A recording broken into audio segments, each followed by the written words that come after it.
Halo semuanya, perkenalkan nama saya Sherina Nur Anggraini. Pada kesempatan kali ini, saya akan menjelaskan beberapa tahapan alur dalam proses analisis data atau kita sering dengarnya yaitu data science. Nah, untuk studi kasus kali ini, saya menggunakan dataset yang berasal dari National Institute Diabetes and Digestive and Kidney Disease, yaitu sebuah lembaga riset kesehatan di bawah pemerintahan Amerika Serikat.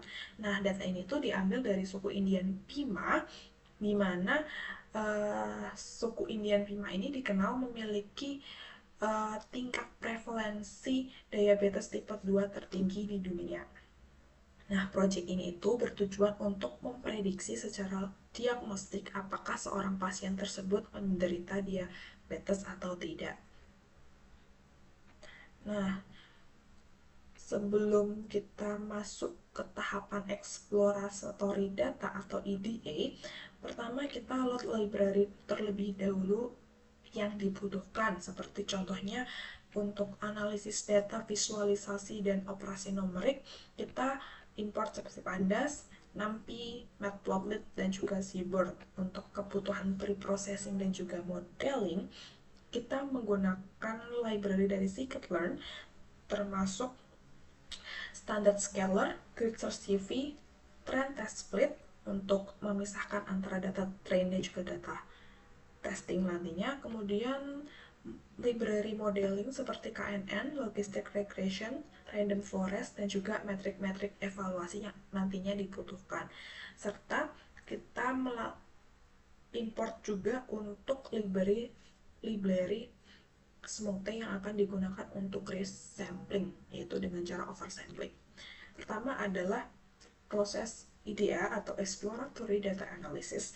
Pertama kita load datasetnya terlebih dahulu. Gambaran datasetnya seperti ini.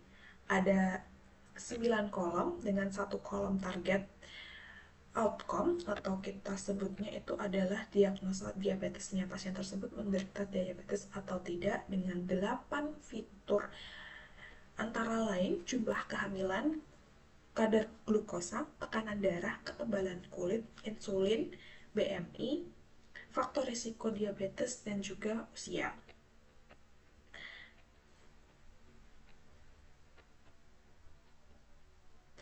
Nah, dari proses IDEA itu, semua fitur yang ada dalam dataset tadi itu bertipe numerik, kecuali data labelnya itu bertipe kategori biner 0 dan 1 untuk membedakan pasien atau target diabetes atau tidak diabetes. Kemudian untuk analisis statistik dan visualisasinya, kita bisa lihat pada data ini untuk persebaran distribusi nilai datasetnya. Nah, sekilas saja berdasarkan visualisasi dari fitur yang ada ini, masih banyak nilai 0 atau pseudo missing value di beberapa fitur medis yang itu nggak make sense. Kemudian untuk korelasi fitur dengan kelas targetnya, kita bisa lihat di heatmap korelasi ini. Seperti ini. Nah, biasanya yang warnanya mendekati merah ini berarti dia memiliki pengaruh paling tinggi terhadap nih diagnosa diabetes. Seperti glukosa di sini kan dia nilainya 0,47, kemudian yang tinggi lagi yaitu BMI. Setelah BMI itu umur disusul yang lainnya. Ini adalah visualisasi untuk nilai-nilai rentang yang masih terlihat outliernya. Kemudian ini seperti apakah ada missing value-nya, apakah ada berapa nilai unik pada dataset tersebut. Seperti ini kita jabarkan di sini, yang nantinya kita harus proses terlebih dahulu sebelum masuk ke tahapan modeling. Nih. Kemudian apakah kita cek apakah ada data duplikat. Di sini sih tidak ada data duplikasi. Lanjut kita ke insight EDA. Nah, untuk dataset ini, datasetnya itu tidak balance untuk kelas target dari non-diabetes dan juga diabetes. Di sini terlihat 0 ini adalah kondisi non-diabetes yang berjumlah 500 record, sedangkan untuk pasien dengan diabetes itu hanya 268 record. Nah, nantinya kita akan membandingkan sih melalui proses modeling. Nah, kesimpulan dari hasil EDA ini,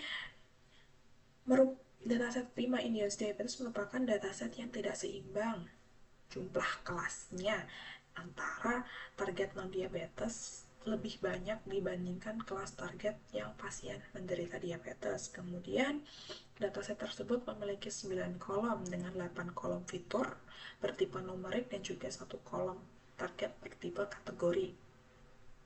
Masih terdapat nilai kosong, yaitu fitur-fitur memiliki nilai 0, pseudo missing value, dan kita ketahui tidak terdapat data duplikasi. Nah, kemudian kita melakukan yang namanya pre-processing data atau handling data. Tindakan ini diperlukan karena fitur-fitur seperti glukosa, tekanan darah, ketebalan kulit, insulin, dan juga BMI yang kita tahu tadi secara medis tidak logis jika memiliki nilai 0 dalam recordnya. Nah, caranya adalah kita mengimputasi fitur-fitur tadi, kita mengganti yang memiliki nilai 0 tadi dengan nilai median. Seperti ini recordnya. Nah, setelah diimputasi, fitur seperti glukosa, tekanan darah, ketebalan kulit, dan lain-lain tadi itu sudah tidak ada nilai yang record yang mengandung nilai 0 lagi. Sudah dibersihkan. Untuk melihat fitur nilai-nilai uniknya bisa dilihat di data ini, dipastikan sudah tidak ada nilai 0 lagi ya untuk fitur-fitur nilai medis itu tadi. Kemudian kita menangani missing value dengan cara melebarkan range-nya, rentannya, dengan capping and visualization. Kemudian hasilnya seperti ini. Nah, penanganan nilai outlier ini dilakukan menggunakan metode interquartile range, nilai yang berada di bawah batas bawah dan nilai yang ada di atas batas atas tidak dihapus, melainkan di capping ke nilai batasnya. Nah, seperti lihat di sini. Sudah tidak ada nilai outlier. Kemudian persebaran datanya setelah kita imputasi tadi berubah menjadi seperti ini. Glukosa sudah tidak ada yang memiliki nilai 0, tekanan darah tidak ada yang recordnya memiliki nilai 0, dan lain sebagainya.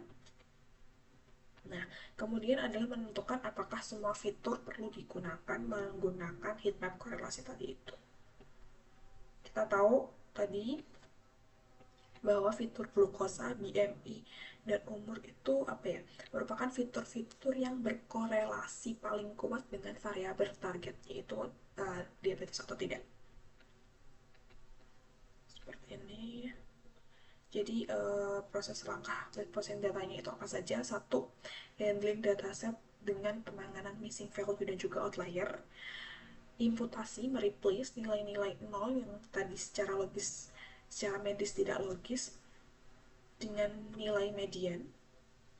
Kemudian penanganan range, nilai setiap fitur agar tidak terdapat nilai outlier atau keluar ambang batas. Lakukan fitur selection. Nah, selanjutnya yaitu ke proses modeling. Nah, di sini saya menggunakan dua skema tentunya untuk membandingkan nanti bagaimana sih jika kita hanya menggunakan 3 fitur yang berkorelasi sangat tinggi dengan hasil diagnosisnya, dan juga dengan menggunakan semua fitur yang ada gitu. Nah, kita sudah siapkan data frame dengan 3 fitur dan juga data frame dengan seluruh fitur. Ini Kemudian kita memisahkan fitur X dan juga target serta membagi trend test split datanya. Kita seperti ini. Kemudian ini proses scaling atau normalisasi data numerik. Nah, tadi kan range-nya nilai dari setiap fitur kan masing-masing beda jauh ya. Maksudnya range-nya tuh berjauhan. Nah, kita perlu normalisasi terlebih dahulu agar range-nya itu sama. Menggunakan standard scaler seperti ini.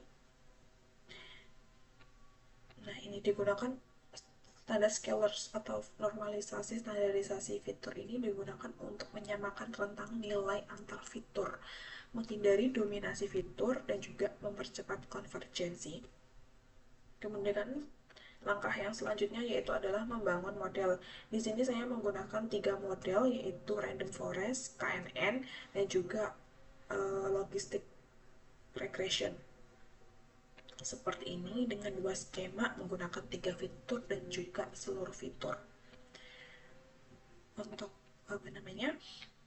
proses modeling Random Forest seperti ini, yang hasilnya seperti ini. Nah, untuk Random Forest ini yang 3 fitur itu memperoleh akurasi 74%. Dan untuk yang seluruh fitur memperoleh akurasi 75%. Di sini cara membaca conversion metric itu adalah di sini kan ada kelas aktual dan juga kelas prediksi. Nah, kelas aktual no diabetes ini berhasil prediksi sebagai kelas no diabetes sebanyak 84. Kemudian kelas aktual diabetes ini yang salah diprediksi sebagai diabetes itu ada 16. Kemudian untuk kelas diabetes yang berhasil diprediksi sebagai diabetes ada 31. Kelas diabetes yang salah diprediksi sebagai no diabetes itu ada 23. Kurang lebih seperti itu untuk nilai akurasinya. Untuk model KNN-nya seperti ini. Hasilnya untuk KNN dengan 3 fitur itu ada di 72% untuk hasil akurasinya. Yang menggunakan seluruh fitur itu ada 73%. Kemudian untuk yang logistic regression, untuk yang menggunakan 3 fitur, akurasinya mencapai 71% dan untuk yang seluruh fitur memperoleh nilai 70%. Kemudian untuk ini perbandingannya, nilai hasil ringkasan modeling tadi yang akan saya sajikan ke ini perbandingan akurasi model antara 3 fitur dan semua fitur seperti ini. Nah, kesimpulan dari hasil modeling dan evaluasi tersebut, kita bisa lihat perbandingan performa antar model secara keseluruhan ini kita peroleh Random Forest menunjukkan performa yang paling unggul, paling tinggi dibandingkan 2 model lainnya. Kemudian untuk analisis pengaruh skema fitur, peningkatan pada model non-linear seperti Random Forest dan juga KNN mengalami peningkatan akurasi ketika menggunakan semua fitur. Yang warna hijau ini mengalami peningkatan, kecuali yang logistic regression. Nah, evaluasi berdasarkan metrik klasifikasi, precision recall seluruh model memiliki nilai presisi recall yang sangat berdekatan dengan nilai akurasinya. Ini menandakan bahwa dataset yang dimiliki terdistribusi kelas yang relatif seimbang. Tidak terjadi ketimpangan prediksi. Untuk nilai F1 score-nya juga, untuk pada KNN skema 2 yaitu menggunakan seluruh fitur dibandingkan skema 1 yang hanya menggunakan 3 fitur, menunjukkan bahwa penambahan fitur membantu model dalam membedakan antara kelas positif diabetes dan kelas negatif secara lebih akurat. Seperti itu. Nah, untuk yang tahap 3 adalah optimasi model dengan cara kita meresampling data target minoritas, dan juga melakukan hyperparameter tuning. Kurang lebih coding seperti ini untuk menambahkan ini oversampling. Ukuran data 3 fitur setelah dismoothie itu 800, yaitu 400 data target diabetes, 400 non-diabetes. Ini adalah code script untuk hyperparameter tuning random forest, KNN, dan juga logistic regression. Kemudian ini adalah hasil setelah dioptimasi, perbandingannya seperti ini. Hasil ini yang sebelah kiri itu adalah yang sebelum dioptimasi, dan yang sebelah kanan itu adalah yang sudah dioptimasi dengan perbedaan skema menggunakan 3 fitur dan juga seluruh fitur. Analisis hasil setelah dilakukan optimasi model, yaitu untuk performa keseluruhan model didapatkan bahwa random forest tetap menjadi model dengan performa tertinggi di semua skema. Seperti ini, setelah sudah dioptimasi, skema 1 menunjukkan performa yang paling unggul, terbaik. Kemudian untuk efektivitas optimasi per model, random forest menjadi pemenang yang konsisten, di mana random forest ini mengalami peningkatan akurasi di kedua skema setelah optimasi dan juga memiliki nilai F1 score tertinggi. Nah, untuk logistic regression ini memiliki hasil yang kontradiktif. Peningkatan di skema kedua berhasil meningkat. Itu menunjukkan bahwa hyperparameter tuning sangat membantu model linear. Namun, penurunan di skema 1 mengalami penurunan akurasi yang cukup signifikan. Nah, untuk KNN sendiri mengalami penurunan drastis di skema kedua. Nah, untuk evaluasi skema fitur ini, di skema 1 atau yang menggunakan 3 fitur ini memberikan hasil yang lebih stabil bagi model berbasis pohon seperti random forest dan tetangga seperti KNN setelah dioptimasi. Nah, untuk yang skema kedua menggunakan seluruh fitur justru memiliki hasil terbaik bagi logistic regression setelah dioptimasi. Nah, kesimpulannya adalah berdasarkan hasil eksperimen yang telah dilakukan, apakah optimasi meningkatkan performa model? Secara umum, optimasi dapat meningkatkan performa model tertentu, namun dampaknya tidak seragam di seluruh algoritma dan skema fitur. Nah, bagaimana terhadap kualitas dan generalisasi model? Proses optimasi menggunakan smoothie dan juga hyperparameter tuning telah mengubah cara model memandang pola data. Salah satunya peningkatan sensitivitas terhadap kelas minoritas. Jadi, smoothie berhasil meningkatkan kualitas prediksi untuk kelas yang sebelumnya kurang terwakili. Hal ini terlihat dari nilai F1 score yang lebih kompetitif pada model hasil optimasi. Kemudian, hyperparameter tuning memaksa model untuk menyesuaikan parameter internalnya. Implikasinya adalah model hasil optimasi memiliki batas keputusan yang lebih spesifik. Selanjutnya, efisiensi fitur dan terhadap kompleksitas model menunjukkan bahwa optimasi pada skema 1-3 fitur selangkali menghasilkan kualitas yang hampir setara atau bahkan lebih baik daripada skema kedua semua fitur. Ini menunjukkan bahwa model yang dioptimasi dengan fitur yang lebih sedikit namun esensial cenderung memiliki kualitas generalisasi yang lebih stabil dan lebih mudah diterapkan pada skenario praktis medis karena tergantung pada banyak variabel input. Seperti itu kurang lebih penjelasannya mengenai alur atau tahapan dalam proses analisis data. Semoga bermanfaat. Mohon maaf apabila ada salah kata. Sekian, sampai jumpa.